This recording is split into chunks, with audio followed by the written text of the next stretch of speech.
કેવો કલર છે? અંદર નાના નાના શું આવે? ખાવામાં કેવું લાગે? આને શું કહેવાય?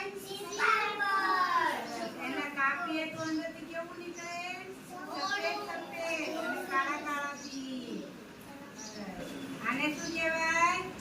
જામફળ. જામફળ કેવા કલરનું છે?